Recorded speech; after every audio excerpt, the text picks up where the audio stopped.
On the night of December 2025, Russia launched an offensive against Ukraine, hoping to plunge the country into the darkness and cold of winter. But the surprise wasn't just Ukraine's suffering. Russia had put itself in an extremely difficult position. This attack was not simply a military operation, it was a decisive move in the power struggle between the two nations. A move that would change the course of the war forever. On December 23, 2025, Russia launched one of its largest coordinated strikes of the winter against Ukraine, aiming to break civilian endurance rather than win ground on the battlefield. The operation was built around a simple idea: if electricity and heat disappear during the coldest season, public pressure may rise faster than any military defeat. This logic has appeared before, but the scale and timing of this attack made it stand out as a calculated political message as much as a military move. The strike relied on a mix of long-range missiles and drones, which were launched in several waves to stretch Ukraine's air defenses over many hours. Instead of focusing on frontline targets, Russian planners prioritized energy nodes, transmission lines, and control centers, especially around Kyiv and key southern regions. Ukrainian officials reported that dozens of drones and missiles were involved, a number consistent with previous winter barrages. Yet the density of targets showed a clear intention to overload repair capacity rather than cause one-time damage. From a technical view, this approach reflects Russia's continued reliance on relatively cheaper drones to force air defense systems to respond, while reserving cruise and ballistic missiles for high-value infrastructure. Even when interception rates remain high, each incoming object still consumes time, radar focus, and costly interceptors. According to open Ukrainian energy data, a single successful hit on a major substation can disrupt power for hundreds of thousands of households, and restoring full service may take days or weeks, depending on spare parts and weather conditions. The human impact was immediate and visible. Large areas experienced emergency blackouts, public transport slowed, and heating systems faced pressure as temperatures dropped below freezing. Winter conditions turn infrastructure damage into a social crisis because electricity in Ukraine is tightly linked to the water supply, hospitals, and communications. In this context, the attack was not designed to shock with explosions, but to exhaust daily life step by step, creating fatigue that cannot be measured only in military reports. Strategically, the December 23 strike showed that Moscow still believes economic pain and civilian discomfort can shape political outcomes, even after years of resistance. However, repeated attacks on infrastructure also signal a lack of decisive options on the battlefield, pushing the conflict further into a war of endurance. For observers in the United States, this moment matters because it highlights how modern warfare increasingly targets systems that support society itself, not just soldiers, and how energy has become a frontline weapon in 21st century conflict. As Russian missiles were still moving toward their targets, Ukraine launched a rapid counterstrike that showed planning, restraint, and strategic clarity rather than an emotional reaction. This response was not delayed revenge, but a synchronized action designed to signal that pressure on civilians would be met with direct costs to Russia's strategic assets. The speed of the reaction suggested that target packages and launch decisions had already been prepared long before the first explosions inside Ukraine. The Ukrainian attacks focused on energy facilities, ports, chemical plants, and naval assets inside Krasnodar, a region critical to Russia's economy and military logistics. Unlike symbolic strikes, these locations were chosen because they support fuel distribution, industrial output, and naval movement in the Black Sea area. Open-source monitoring groups reported multiple drone impacts and fires, which indicated that air defenses in the region were either stretched or incomplete, especially against low-flying systems. From a military perspective, the choice of targets revealed a clear shift in Ukrainian thinking. Instead of responding only at the front line, Kyiv ached deep into the system that keeps Russian forces supplied and funded. Energy infrastructure affects export income, ports enable trade and military transport, and chemical plants support both civilian industry and defense production. Even limited damage to such nodes can reduce output for weeks, which has a larger effect than short-term battlefield losses. This counterstrike also carried a strong psychological message. By hitting Russian territory while under attack, Ukraine demonstrated operational confidence and denied Moscow the image of control. For domestic audiences, this mattered as much as physical damage because it showed that Ukraine was not merely absorbing blows, but shaping the rhythm of the conflict. Economic implications added another layer. Krasnodar plays a role in energy flows and maritime trade, so disruptions there can affect insurance rates, shipping schedules, and investor confidence. According to regional trade data, even temporary port shutdowns can cost millions of dollars per day, especially during peak export periods. These losses may not decide a war alone, but they accumulate and strain resources over time. Strategically, Ukraine's immediate response highlighted a broader reality of modern war. Speed and precision now matter as much as mass. By acting quickly and targeting systems rather than symbols, Ukraine reinforced the idea that attacks on civilian life will trigger consequences inside Russia itself. For American observers, this episode underlines how smaller states can use smart timing and selective strikes to challenge a larger power, reshaping deterrence in ways that the traditional military balance no longer fully explains. Russia's attack relied on a layered strike strategy that combined long-range bombers with mass drone launches, aiming to weaken Ukraine's defenses before decisive blows landed.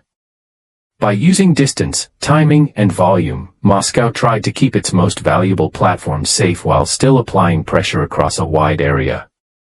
At the center of this plan were Tupolev T-95 bombers, which launched cruise missiles from airspace far from danger, including areas near the Caspian Sea and the Arctic Ocean. These launch zones allow Russian aircraft to avoid Ukrainian air defenses entirely while still reaching targets hundreds or even thousands of miles away. For Russia, this reduces pilot risk and preserves expensive platforms that would be difficult to replace under sanctions. Alongside bomber operations, Russia released large numbers of drones with a different purpose than pure destruction. Many of these systems were used to probe, distract, and exhaust Ukraine's air defense network. Each drone forces radar tracking and interceptor use, even if it is eventually shot down. Military analysts estimate that a single surface-to-air missile interceptor can cost tens or hundreds of times more than the drone it destroys, creating a long-term imbalance in cost and supply. Drones arrive first, stretching detection systems and command centers, while missiles follow later along multiple routes and altitudes. Even a short delay in response can open gaps, allowing some weapons to slip through. Russia has applied this pattern repeatedly, which suggests it views air defense saturation as one of the few reliable tools still available. However, this tactic also reveals constraints. Heavy reliance on legacy bombers like the Tu-95 points to limited alternatives since newer aircraft remain scarce and carefully protected. In addition, repeated mass launches require steady production of missiles and drones, a challenge under export controls and industrial pressure. Open-source estimates indicate that Russia must balance strike frequency against stockpile levels, which limits how often such operations can be sustained. From a broader angle, this approach highlights how modern warfare blends old and new tools. For American audiences, the lesson is clear: future conflicts may not depend on single decisive attacks, but on persistent pressure that tests logistics, industry, and patience just as much as firepower. The Russian strike caused damage far beyond broken buildings because it directly turned winter conditions into a weapon against civilian life. At least 3 people were reported killed, while widespread power outages followed almost immediately, leaving large urban and regional areas struggling to function. This outcome showed that the real effect of the attack was not measured only in explosions, but in how daily systems collapsed under cold pressure. In Kyiv, emergency shutdowns affected homes, public transport and basic services, forcing authorities to ration electricity to prevent total grid failure. Southern regions faced similar stress, where energy networks are less redundant and repairs take longer due to distance and limited equipment. According to Ukrainian emergency data, hundreds of thousands of households temporarily lost access to power. In some districts, restoration timelines stretched from hours into several days, depending on weather and the location of the damage. The humanitarian consequences were immediate and harsh.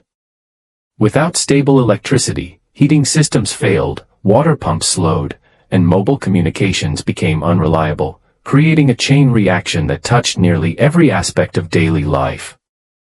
In sub-zero temperatures, even short blackouts carry health risks, especially for older residents and children. Medical facilities switched to backup generators, yet fuel limits meant that non-critical services were postponed, adding strain to an already stretched system. Economically, the disruption added hidden costs that do not appear in early damage reports. Factories reduced output, small businesses closed early, and logistics schedules slipped as traffic systems lost power. Energy analysts estimate that each day of a large-scale blackout can cost a major city millions of dollars in lost productivity, a burden that accumulates quietly while attention stays focused on the battlefield. Psychologically, the attack aims to weaken morale by turning ordinary routines into daily challenges. Cold apartments, dark streets, and silent elevators send a constant signal of vulnerability, even when physical damage is limited. However, repeated exposure to such pressure has also produced adaptation as communities rely on generators, shared heating points, and local coordination to reduce risk. This resilience limits the long-term impact Moscow seeks, even if short-term suffering remains severe. From a strategic viewpoint, the strike highlighted how modern conflict increasingly targets civilian infrastructure to gain leverage without changing front lines. For observers in the United States, this episode offers a clear reminder that power grids and heating systems have become central battlefields and that future wars may be decided as much by energy stability as by troop movements. Ukraine quickly identified weak points in Russia's internal defense network, and this awareness reshaped the balance of risk inside Russian territory.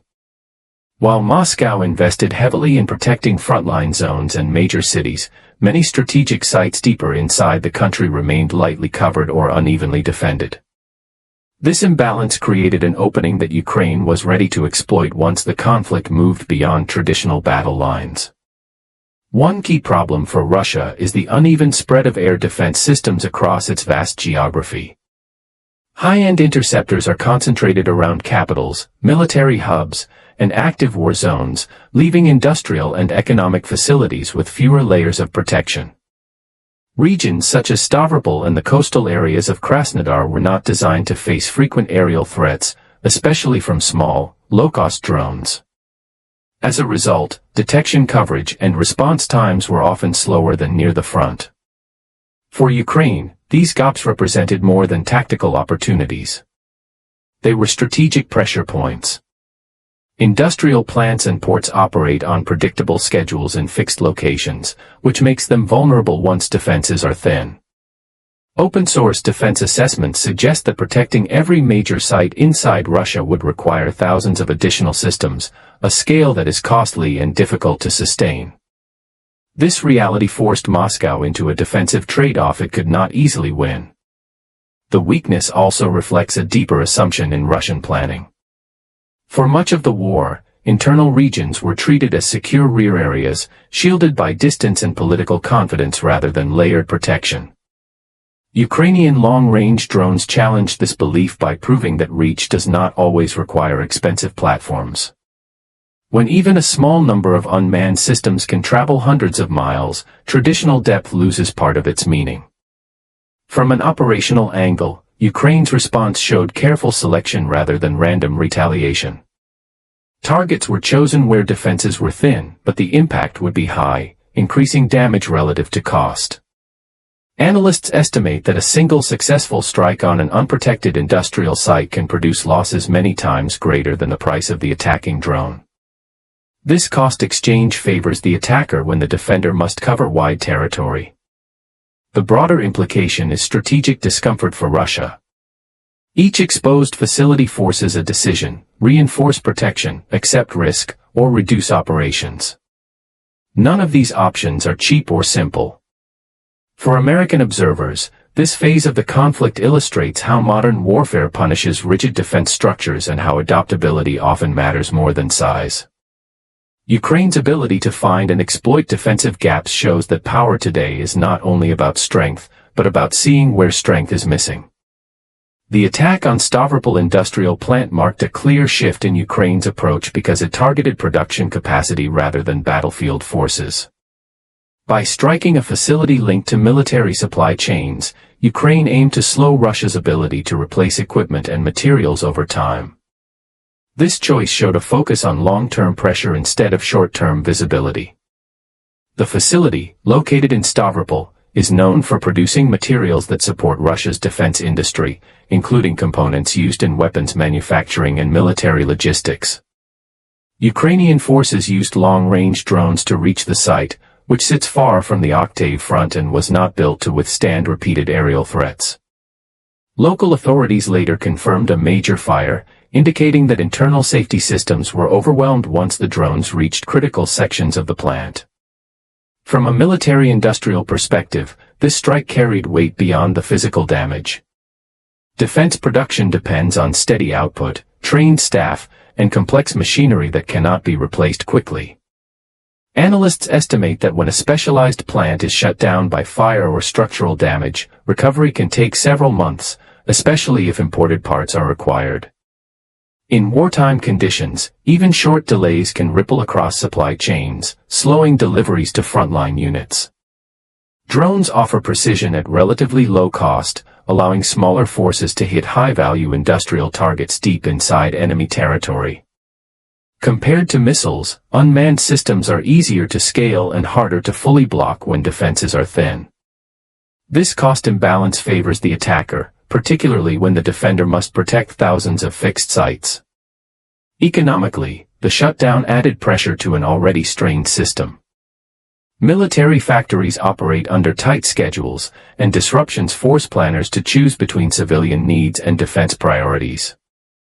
Independent estimates suggest that reduced output at a single key plant can delay the delivery of equipment to multiple units, which weakens readiness even without direct combat losses. Psychologically, the strike sent a strong signal inside Russia.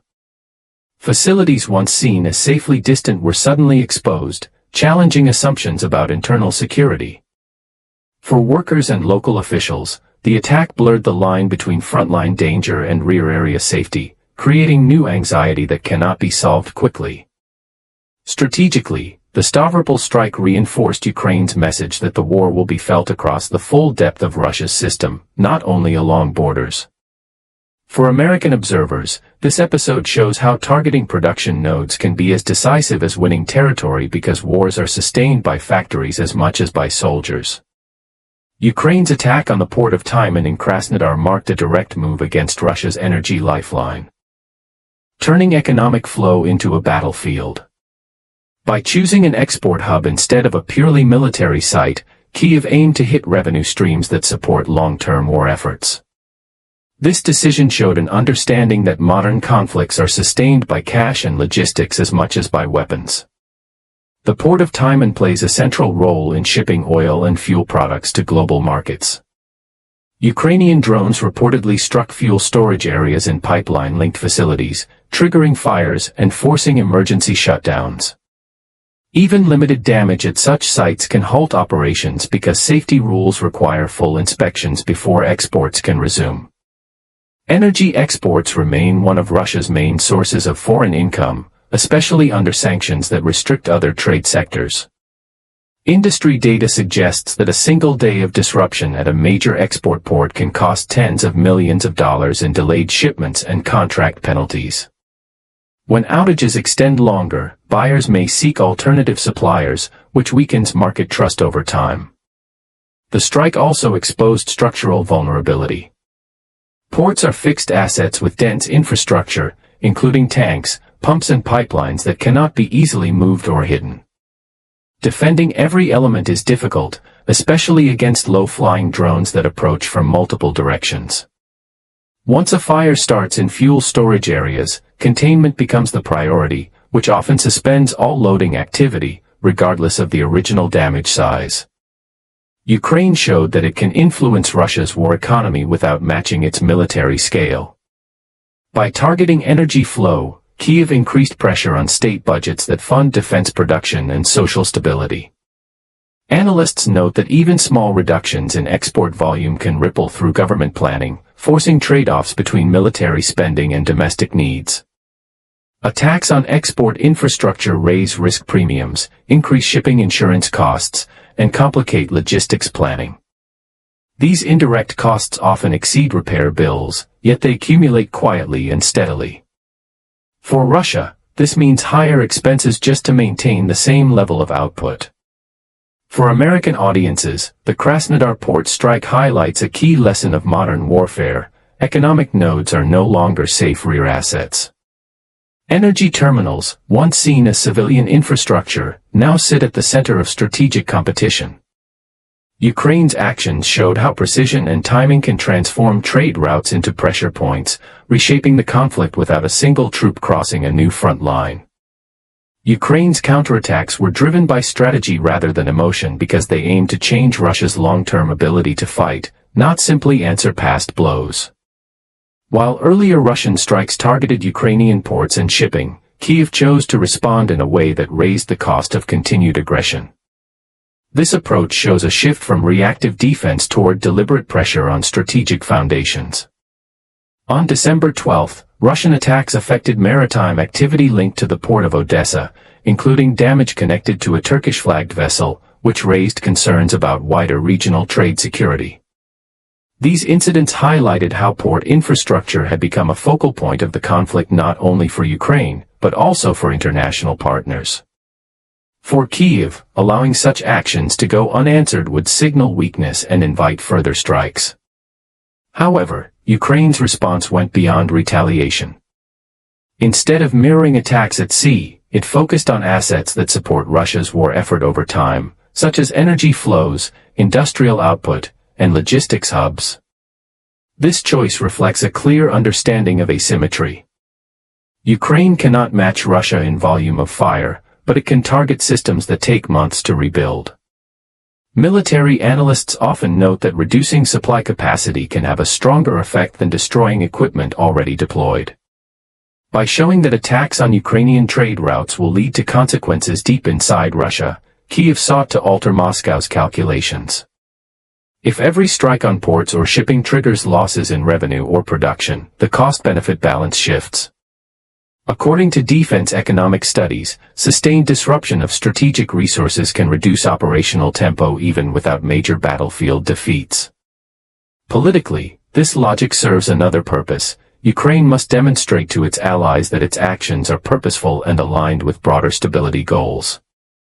Targeting strategic resources tied to the war effort rather than civilian symbols helps maintain international support while still applying pressure. For American audiences, the motivation behind Ukraine's counteroffensive illustrates a key lesson of modern conflict. Wars are not won only by reacting faster, but by choosing where pain matters most. By focusing on Russia's strategic resources, Ukraine aimed to shorten the enemy's endearments, not just answer the last attack. Russia's December setback was not just about flames and broken pipes. It exposed a deeper problem. Moscow is now fighting a war it cannot fully defend, fund, or politically contain at the same time. The Ukrainian strikes that followed Russia's December 23 barrage did more than damage facilities.